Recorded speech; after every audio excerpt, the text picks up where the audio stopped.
If you want a private photograph, center with me, Pete. You know. Yeah, just sit in Susan Chapman's face up. Yeah, right. Dan, how are you? Yeah, if everybody can have a seat, please. We're about to start.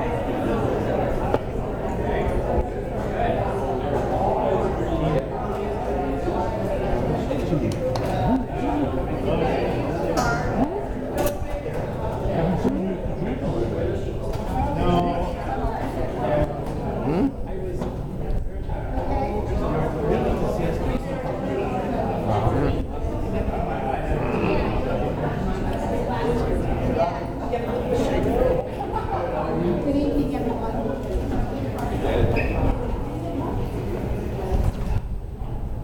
Good evening. Welcome to the Sarasota County Council Neighborhood Association April meeting. First, annual announcements. You can't hear me back there? Okay, I'll try to talk really loud. First, make sure everyone turns off their cell phone because we want to be sure that we're not interrupted during this meeting. Also, if you can keep your discussions of the audience to a minimum, because this is being recorded, so we just want to be sure that we hear the candidates pretty clearly. Also, if you would like to have our future announcements, please be sure to sign in on the sheets of one. I want to take this opportunity to welcome the candidates. They will be introduced soon by Kathy. Also, CONA members, including Bob Easterly of CCNA, who I see back there. Thank you all members, and City Commissioner Terry Turner. Thank you for coming. I'd also like to welcome Susan Nylon of WSRQ, who's taping this today. It will be on her website as a podcast in the near future. Our next CONA meeting is Monday, May 13th, and at that meeting, it'll be Dan Lobeck. He'll be talking to our members about the update on legislative and other HOA concerns. And that's Monday, May 13th at 7 o'clock. We want to point out a few issues that CONA is addressing that think it's important to our members. First of all, many of you have read our newsletter. We have a real concern about Sarasota County 2050. And if you want more information, we'll be happy to provide that to you. I would love to get into detail, but that'll take most of the meeting. But I really think it's something that the CONA members should be up to date about. And the County Commission is going to be reviewing Sarasota 2050, the input that they received today on May 8th. And CONA will definitely be there at that time. Also, CONA is also involved in the PIC group. PIC group is Public Interest Coalition. It involves people like Audubon and Sierra Club, Minnesota 88, Controlled Growth now as well. And we're going to be working on non-partisan elections. We're going to put something on the ballot, but we start working on that very soon. And it's going to be very similar to what you see in the city of Sarasota. But in this case, we're going to try to apply it for a county commission and the constitutional officers like sheriff and supervisor of election. For more information, we'll be happy to provide that. Again, it's a lot of detail. It's in our newsletter, and we'll be happy to talk about it at our next meeting. The last thing we wanted to point out is the County Commission is also going to be looking at transferring development rights of environmental sensitive lands, and that meeting is going to take on April 24th, where the county is going to be looking at selling development rights of environmentally sensitive lands to developer at cents on the dollar. It's really a giveaway for developers, and CONA will be there to oppose that cheap sale of our development rights. Now I'll introduce Kathy Benz. She's going to be the moderator tonight. And the way we're going to handle it is we have index cards. Oh, okay. Kathy will explain how it's going to work. Here's Kathy Benz.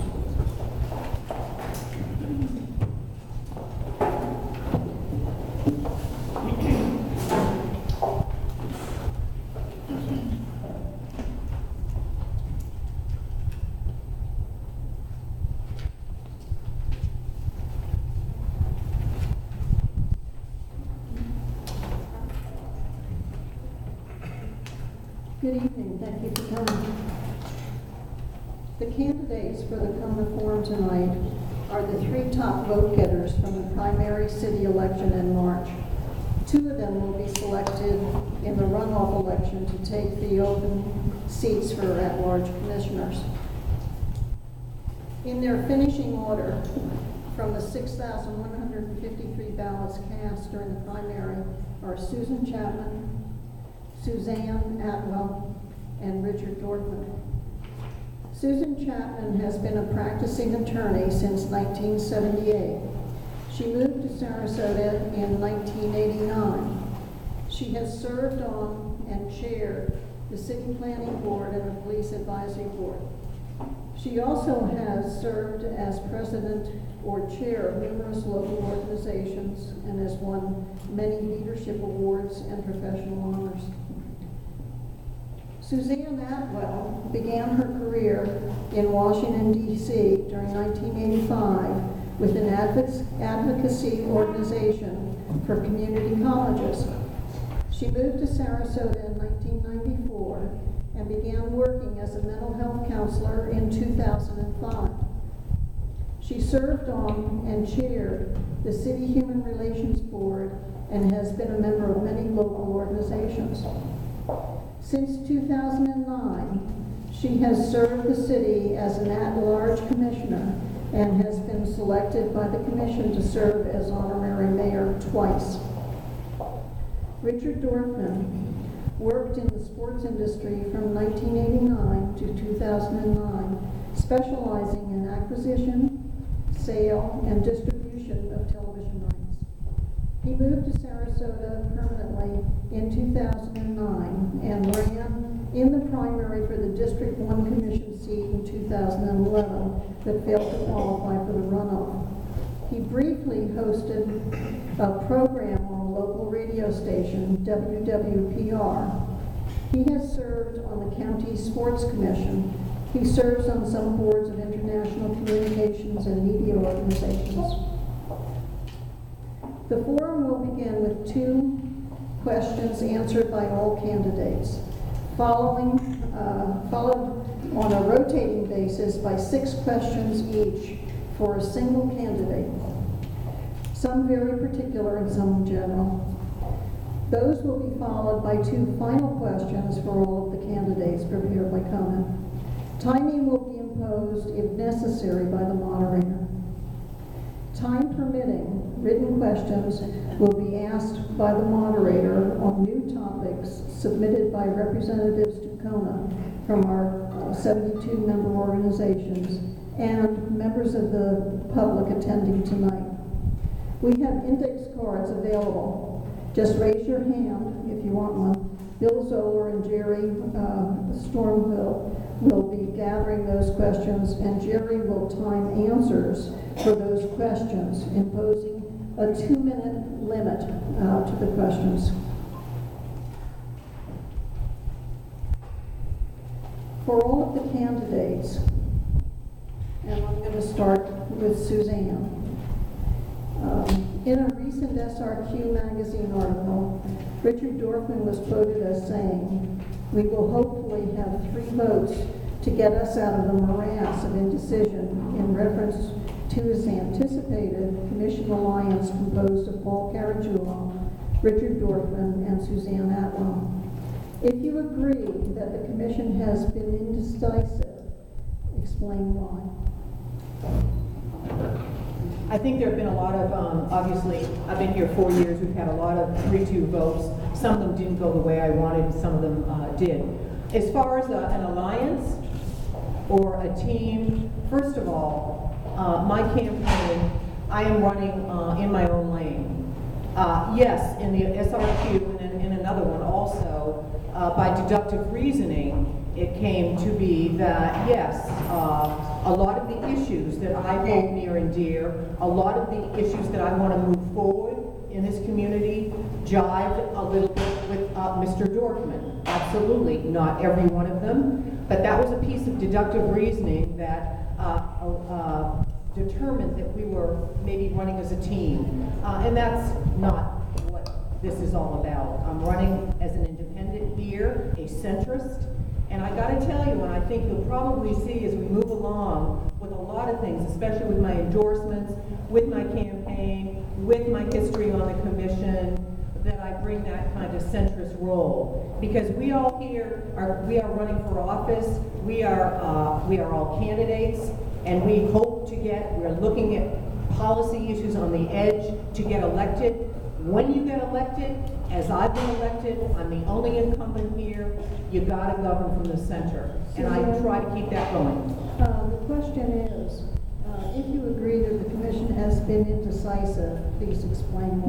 No, I don't think it's been indecisive. We've had a lot of 3-2 votes. I don't necessarily think it's indecisive, even though a lot of it didn't go my way. I'm the type of person that whatever my speaking to emotion is, whether it's yay or nay, I do not believe it's indecisive. We do not always agree. That's basically what it is. But as far as being indecisive, I don't agree. Thank you. Susan Chapman? Has the commission been indecisive or inexperienced? I think that's a real question. There were a lot of new people on the commission, and they had a lot of trouble problem solving on a lot of different issues. The parking issue, first there were parking meters, then there were not parking meters, then we sell the parking meters for pennies on the dollar. We fired the city manager because of investigation that proved not to have any validity, costing about $750,000. We had problems hiring a new city manager. They didn't accept the field, then they accepted one from the field. Yes, there are some issues that are having problems reaching solutions to problems. There's a lot of inexperience. With regard to teams, I've always worked with teams. I've always worked with people with diverse opinions and reached consensus and had a lot of positive results in this community. Thank you. Richard? Could you repeat your question? In a recent SRQ magazine article, Richard Dorfman was quoted as saying, "We will hopefully have 3 votes to get us out of the morass of indecision," in reference to his anticipated commission alliance composed of Paul Caragiulo, Richard Dorfman, and Suzanne Atwell. If you agree that the commission has been indecisive, please explain why. I think it's been indecisive in a number of places. Parking meters, as was said earlier, how we deal with our vagrancy issues, how we deal with our police department, whether we're going to go ahead and let the police do their job or we're going to basically put handcuffs on them. Do we have an ordinance that lets us take care of the safety of our people? Do we have an ordinance that lets us decide whether we allow a Walmart in or a Walmart out because a group of neighborhood people didn't like a Walmart after the planning board and the city commission decided we should have a Walmart? Sounds like a lot of indecision to me. When we're referring to any sort of alliance, the thing what I'm referring to is it's no secret Paul Caragiulo and I seem to think pretty much on the same wavelength. I think we support many of the same things. I think Mayor Atwell, by virtue of her recent votes and many of her votes over the last year, I would say we have more in common than not in common. And I think there is indecision. You can't have 5 city managers in 3 years and say there's no decision. You can't hire a city manager that we currently have after he's rejected by the city commission, and then you decide to bring him back in. I think there's indecisiveness because there's no leadership. Somebody has to stand up and take the reins, and Mayor Atwell has shown she can do that time and again. And we need people on that commission who are not afraid to shake it up a little bit, to build consensus, but also fight their corner for what they believe is right. Thank you. Can each of you address the concerns some citizens have raised against having a commission alliance that would appear as a rubber stamp commission? If you'll start with Susan. A rubber stamp for whom? Well, presumably toward an alliance. I think that each issue needs to be considered based upon facts, data, and best practices. Alliances that are predetermined are not the way to make decisions based on facts and data and best practices. That on all of these issues that we've talked about so far, there are best practices and there are a lot of facts and data that have a lot of things to do with other things than friendships. And we need to recognize that sometimes you disagree on things, but you can still remain respectful and civil and not engage in name calling. That's what I think is important on this commission, is that we start looking at things from a policy point of view of best practices. Thank you. Richard? I think it's fine to look at things from a policy point of view and best practice. Unfortunately, if it's only your policy, then nobody else has a chance to talk or try to get their policies through. If you think there aren't alliances on the commission right now, you're being incredibly naive. If you look at the way people vote, and they vote together consistently on various issues, there are definitely alliances there. There are alliances on the planning board. When you vote together on certain ways, on anti-growth, anti-business, anti-police, you know there are alliances, in fact. If you don't think that's not going on, then again, you're not paying attention. Thank you. Suzanne? I think that emerges, obviously that emerges, I actually agree with both of you on this, that indeed there are. And back to that other thing, all this, what we're talking about is called governing. It's governing versus campaigning.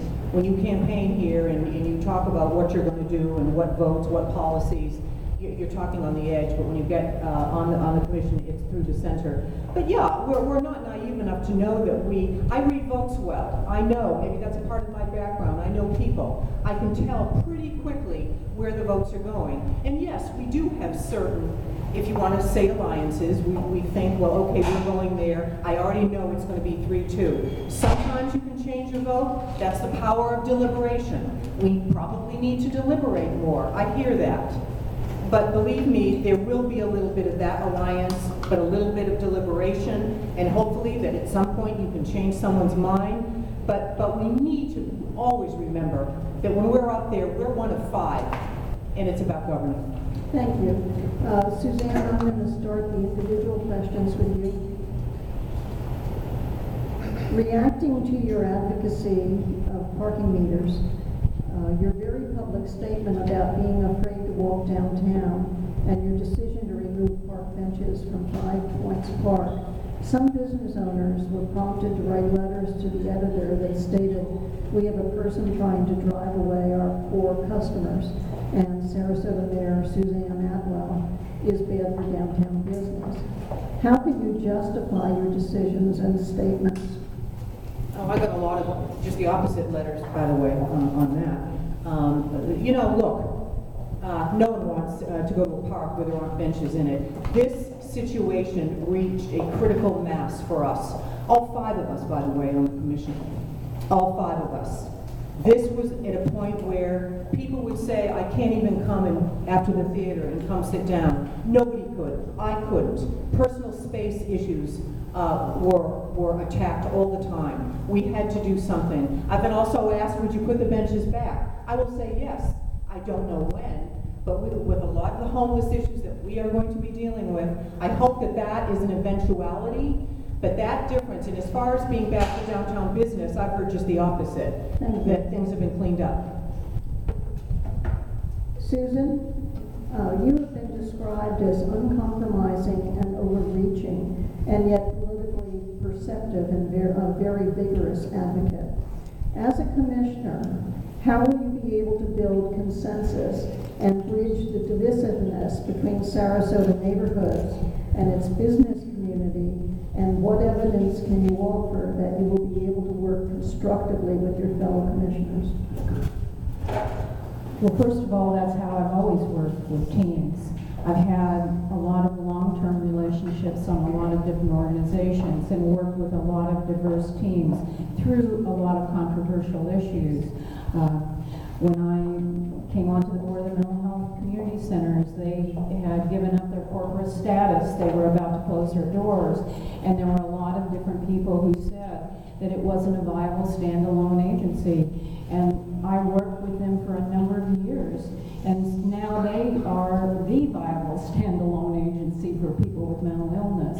On my neighborhood association, we resolve very difficult issues with regard to the hospital power plant, and that was very controversial initially, but with looking at the data, doing the studies, and cooperating with the hospital, that power plant is done, and the bed tower is almost finished.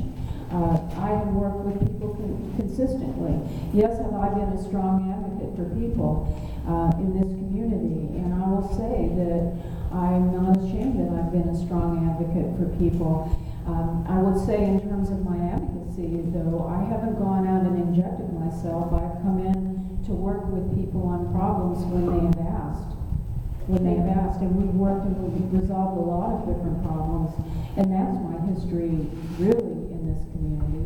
Thank you. Richard, touting yourself as the business candidate, you have said that you intend to use all of your business contacts from working in the field of sports to develop new business here in Sarasota. You have lived in Sarasota for 3 or 4 years now. What concrete actions have you taken to generate interest in Sarasota among your contacts? And what business have you brought to Sarasota? I never said I would use my sports contacts to bring business to Sarasota. I don't think, I don't see where it's relevant. It's not something I would do. If there was a situation in Sarasota where something sports related was going on that I might... My question was business contacts. Well, you said sports contacts. I apologize if I did. I apologize.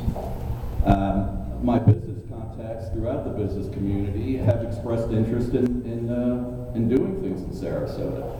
They've expressed interest in working on the North Trail and trying to bring business on the North Trail and trying to put rental housing on the North Trail. They've expressed interest in putting a Starbucks on the North Trail, if you can believe that. We don't have a Starbucks. 60,000 cars a day, we don't have a Starbucks. I think there is strong interest in development and business generation in Sarasota. Smart development in places where we need it, like the North Trail, like Rosemary District. But until we're able to provide a legislative environment where business people I do business with are able to come to Sarasota and develop successfully and develop profitably, we're not going to be able to attract that business. I think you may have misunderstood my question. We're asking for concrete actions that you